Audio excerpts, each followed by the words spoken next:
Well, I thought everyone had kind of figured it out, but recently I received another question about what should I learn first, the Milton Model or the Meta Model, and more specifically what they are, because I tend to confuse those. So I guess this video will be relevant for at least a few people. If we come back at the roots and trying to simplify, because we could talk about this topic for 5 hours straight, the NLP Meta Model was the initial model, and I won't go again into all the history of how they developed it. We know they have modeled Virginia Satir, all those people. Basically, the Meta Model is about going more specific, going down into specification of what does that person mean. So whenever you are discussing with a subject, a client in therapy, or even in any kind of conversation in life, if there is anything that is not completely clear, anything that is kind of confusing, you may ask for clarification. The main questions being specifically what, how, who, how much, how many, and in which way, and what caused it, which is already more technical, but any of the questions that will allow you to assemble the other components that form that belief. When somebody is complaining or hating on something, this is just a partial detail of the real thing that is inside of their head. And you go back at the roots of why do they hate this or why do they complain about that by asking when did this start, how do you feel fear, anxiety, anger, specifically what happens inside your body. Does it start in your throat when you get constricted? Does it start when you hear something? Whatever it is, you can assemble the pieces together to build the puzzle of their mental map. What is happening inside of their head, and you clarify that by asking more specific questions. The more classical one you will use the most of the time is how do you know that? If you want to summarize the whole meta model to only one question, it is how do you know that? I feel scared. How do you know you feel scared? My wife hates me. How do you know she hates you? This political field is going to ruin the country. How do you know that? Tricky. I know people like to debate about politics. I like to hit triggering buttons. How do you know that? My future is dark and shady and nothing good will happen. How do you know that? Anything, any bubble, any negative bubble the people put themselves into, any self-inflicted pain people put on themselves, get themselves trapped into, can be solved by first questioning how do you know that? We need to clarify what we are dealing with. Are we dealing with trauma, just a basic limiting belief they heard from somebody else and just rehearse like a parrot, but they don't even know why they should believe this, they just rehearse what they heard. Sometimes people don't really have clues about why should they feel bad, or how did they start to feel like that. By clarifying all of this, you can help people, first of all, get more control over their own thoughts, their own feelings, their own internal states.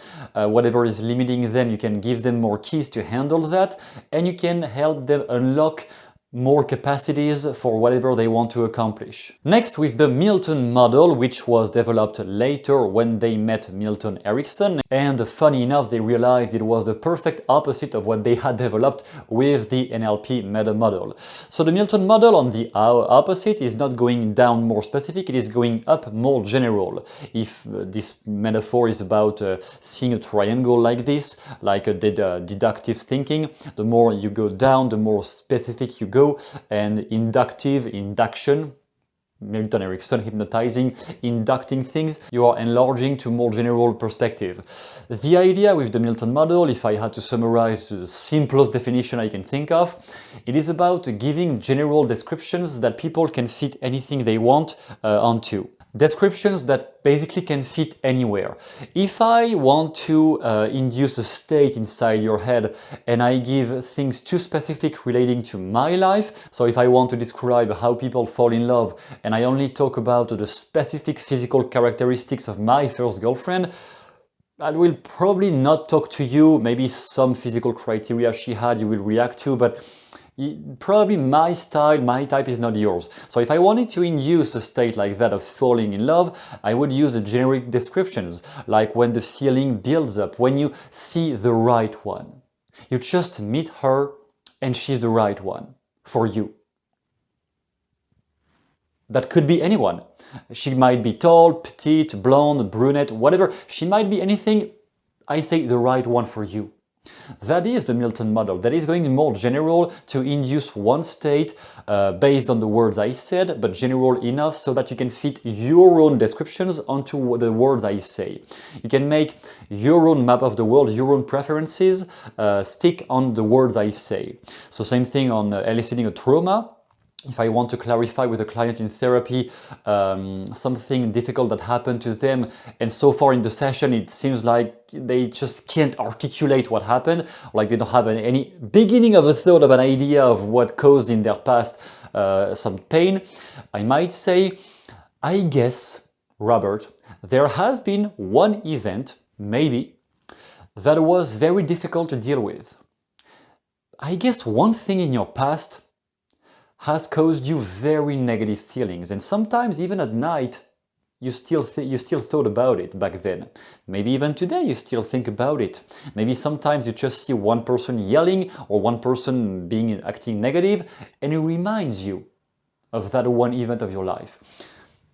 That could be anything. That could be he may have lost somebody, he may have had a car accident, anything that could fit my description right here. So the more general you go, the more people will be able to stick their own representations on what you say. The result of this is much less resistance. Because if whatever you say, they associate their own feelings and states and thoughts to what you say, they won't resist. If you go too critical and too technical of, okay, so you have a trauma, what you need to do to solve a trauma is going through this EMDR protocol where you go with your eye patterns, that's way too specific too early on. Because the person might not trust or haven't let the work down enough, that makes sense, to allow a solution to arise. Maybe they still have their defense mechanisms trying to grab on the thing they hate or are scared about. So if I use generic descriptions first to describe their problem, which means they will feel more at ease with me, and then I explain with the same Milton Model patterns how a solution might happen, saying that, or I think I have heard about some mental process. I don't say hypnosis, I don't say meditation, I don't say anything, I say mental process. That could be anything. Maybe there is a mental process that could help you deal with the most negative thoughts and feelings you have had. And this specific mental process that many people have found useful so far have been developed by studying the most effective therapist. And that is a mental process that could solve more problems than you may think of. What I said right here meant nothing. I didn't say anything concrete. But if you associated anything to what I just said, then I have hypnotized you. Because somehow your mind has projected your own map of your own states and thoughts on what I say, on purpose. So it is about influencing the thoughts and feelings of somebody without being too direct to decrease resistance. And on a side note, back in the day, I'm not sure if they still do it, but back in the day, there were some business schools where, political schools where aspiring politicians were learning that a version of that Milton model applied to politics. I won't drop any specific name, but you can imagine the one politician you hate, who is definitely using that type of language whenever he or she can't answer the kind of uncomfortable questions the journalists are asking. So to answer which one should you study, is there one that is more relevant than another one? Basically, if I recall back in the day when I first learned all those things, I was much more tantalized and much more compelled by the Milton model. Because obviously when it is about hypnotizing people conversationally, it is always more stimulating. Now, as of today, if I make a resume of all the discoveries, all the experiences, successful, positive experiences I've had with NLP, the Meta Model has been definitely more useful over the last 10 years for me than the Milton Model. Because the Meta Model is allowing you to go at the root of what needs to be acted upon before providing any solution. People usually try to use or provide solutions without clarifying enough what the real problem is. They just try to apply surface solutions on their problems or on the problems of others around them. When you dig deep enough with the Meta Model or any similar tool to really figure out what is the hidden problem, what is behind the smokescreen of excuses, of limiting beliefs, what is behind that, and you make the simplest hypnotic induction or any kind of mental process on this thing that was hidden behind the smokescreen of I don't believe in myself, people hate me.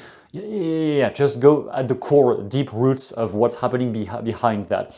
Once you apply a solution, a therapeutic solution on something that deep, then anything can get resolved extremely easily. That was true in my own life whenever I write a problem I have and I use the Meta Model on my own thinking. So I write, I don't like this about my life. Okay, how do I know I don't like this? What's the criteria that makes me understand I don't like this? When I see what, when I hear what, when I feel what, and then when did this start? How do I know this trigger can only link to that result?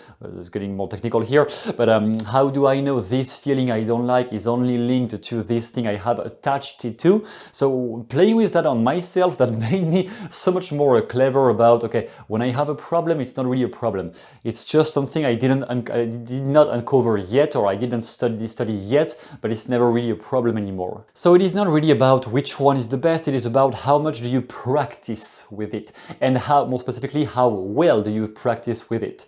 There was this great scene in a movie with Jet Li called Fearless, and a martial arts master was asking Jet Li which martial art is the best among all the others, and Jet Li replied, none of them is. The best is the practitioner, something like this. The best is the person who has practiced the most. Not the technical skills, but the practitioner who may be more advanced than the opponent. Same thing with the language models and language skills. It's not the Meta Model that is better, it is not the Milton Model, it is simply the one you have practiced with the most, and how well did you correct yourself afterward whenever you tried to use something. Notice afterward, did that work? Yes, no, and if it did not work, why? You make your own self-reflection. What could I have said instead to make this work? The one you have used the most is the one you will use the most easily in any further conversation, and the one with which you will have the best results. And if you want a great introduction to how language skills are used and how can you develop your own language abilities, you have a document down below called The 7 Steps to Master Sleight of Mouth, which is a very condensed version aimed at learning those things very fast without 5 hours of theoretical background, just brutally down into the subject, the main phrases you might say when you want to convince somebody, to persuade somebody, or to decrease any potential resistance with a client in therapy or anything who might not be well with his own or her own feelings. How can you calm down their own temper them down and help them find solutions for themselves? That is down below if you want to read it, be my guest. And in any case, I will see you in the next video. In the meantime, you subscribe, motherfucker. Thank you, goodbye.